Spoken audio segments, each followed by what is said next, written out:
Okay, so this video is about using the band facer. Now, firstly, we're going to talk a little bit about health and safety. You can see the band facer at the moment is not ready for me to use. The reason being is, number one, I haven't got any goggles on.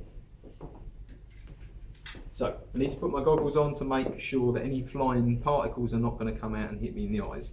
Now, the other issue I've got is I'm using a very thin piece of material here, okay? And you can see that this space on the band facer here is very high, okay? I don't want that amount, because if I slip, my fingers are going to go into the band facer and it's going to damage my fingers, okay? So what I'm going to do is lower this guard down, just slightly,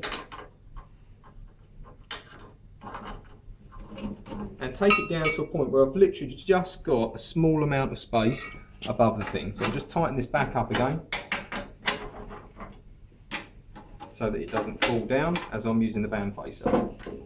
Now, just like every other machine, we've got a green on button and a red stop button here.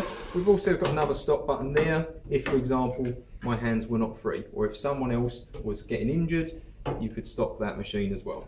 So, I put my goggles on, okay, and we're going to talk about what we're going to do on the band facer.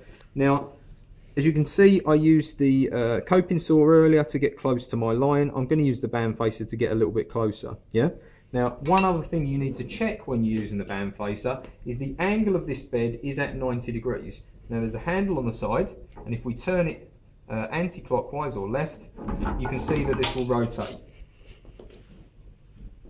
Now, if this is in a downward position, apart from maybe your work falling off, it's going to angle or create an angled edge on the surface of the edge. Now, this is very useful if we wanted to do a draft angle for maybe a vacuum forming, but for today, I just want it to be straight.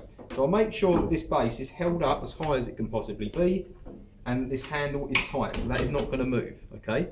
Now, it's a good practice to just, when you look at this, to just check that that is all the way up to make sure that you're not using it at the wrong angle.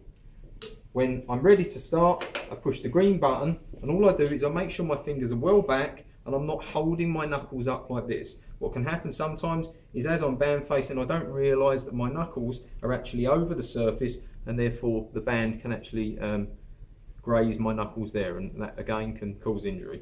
So, green button on.